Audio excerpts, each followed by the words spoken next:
two, three. 1, 2, 3. Let's go.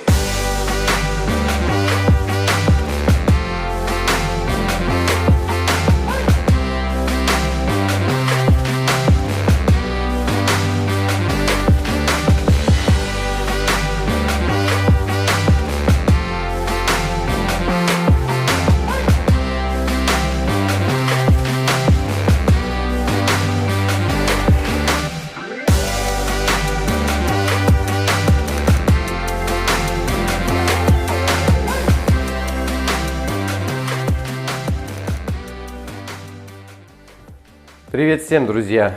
Для тех, кто оказался на нашем канале впервые, хочется сказать, что мы купили вот эту старую квартиру и теперь занимаемся глобальной переделкой этой самой квартиры. Ну и в общем, чтобы много не говорить, ссылочка сейчас появится в подсказке и оставлю в описании под этим видео ссылка на плейлист, посвященный этой квартире. Переходите, смотрите, чтобы быть в теме. Ну а мы сегодня займемся заменой старых радиаторов на новые. Купили мы новые биметаллические радиаторы в Мерлене. 2 штуки на 6 секций, 1 на 8 секций и 1 на 4 секции.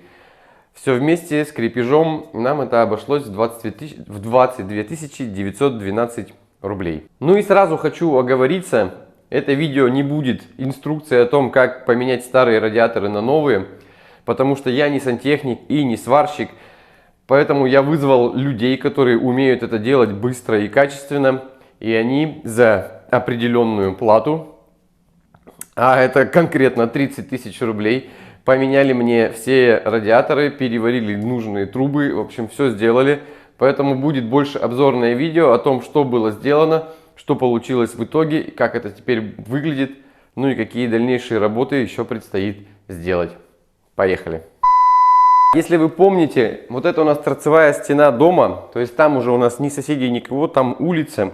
И здесь раньше стоял старый радиатор, и он был сопряжен полностью с новым радиатором. То есть у нас отсюда идет снизу, со стояка, вот здесь идет подача горячей воды. Она проходила через первый радиатор, здесь он был связан вот так вот со вторым радиатором, проходила через второй и уходила в обратку. Прежде чем принимать такое решение, мы поговорили с соседями, которые подобное уже сделали. Они сказали, что стена зимой не промерзает, в квартире тепло, нагрев здесь хороший. Поэтому было принято решение также убрать этот радиатор и освободить эту стену. Соответственно, радиатор убрали, спилили трубу, подключили новый радиатор, сделали отвод трубы и увели все это дело в обратку.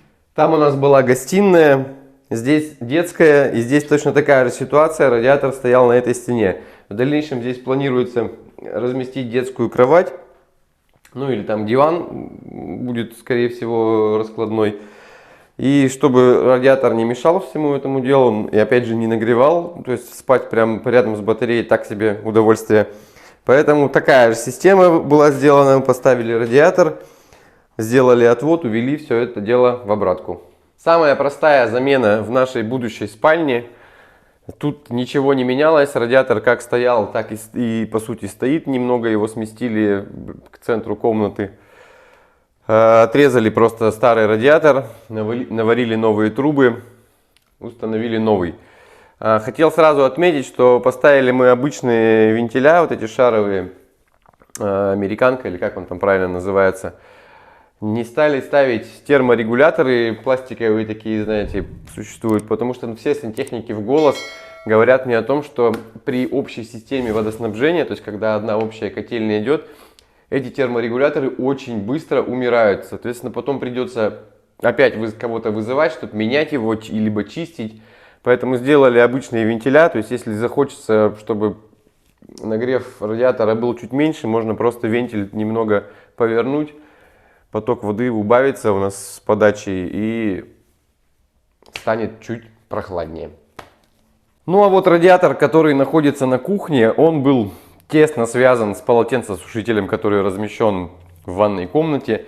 Он в принципе так и остался тесно связан, просто мы немного эту систему переделали так, чтобы она была менее заметная.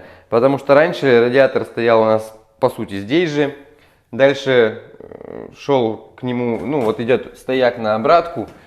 И вот здесь шла труба на подачу, то есть она на высоте, сколько я, вот 170, она на высоте 1,5 метров. Так вот шла по всей стене, полностью через всю кухню и уходила в санузел.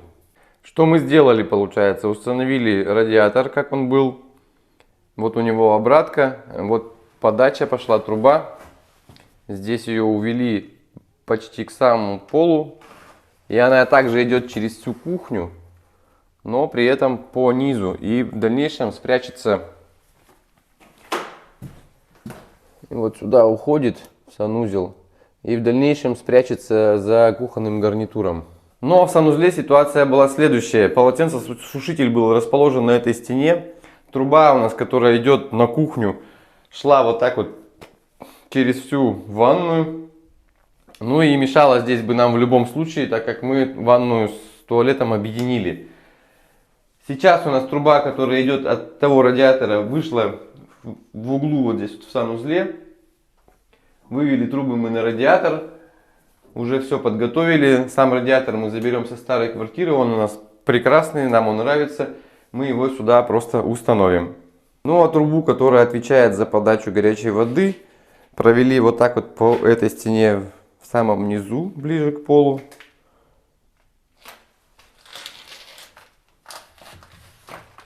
И сюда ее благополучно приварили. В этом месте у нас потом будет стоять ванна, и нам эта труба не помешает. Наши друзья и соседи по дому, которые будут сносить, уже благополучно из него переехали. Переехали они в квартиру, которую не нужно ремонтировать. И так получилось, что в этой квартире уже был водонагреватель, поэтому тот водонагреватель, который был у них в старой квартире, они нам благополучно подарили. Катя и Леша, вам привет и спасибо огромное за предоставленную спонсорскую помощь. Сейчас, в моменты отключения горячей воды, мы будем с удовольствием пользоваться этим водонагревателем. На этом все, друзья, будем заканчивать. Вот такое обзорное видео получилось. Работ я не проводил самостоятельно, поэтому особо снимать и нечего было. Еще раз повторюсь, значит, стоимость радиаторов в Мерлене обошлась нам в 22 900 рублей, 912, если быть точным. Ссылочки на них я оставлю в описании. Радиаторы очень хорошие, мы по отзывам выбирали, читали много. Греют они сейчас отлично, в квартире прекрасная температура. Стоимость работ по установке всех радиаторов и вывода полотенцесушителя с учетом труб, кранов, в общем, всех материалов необходимых, которые потребовались, 30 тысяч. Спасибо вам, что смотрели это видео. Еще раз скажу, что ссылки на все материалы я оставлю в описании под этим роликом. Ставьте ваши лайки, пишите обязательно комментарии и ваше мнение. Всем вам огромной удачи и пока!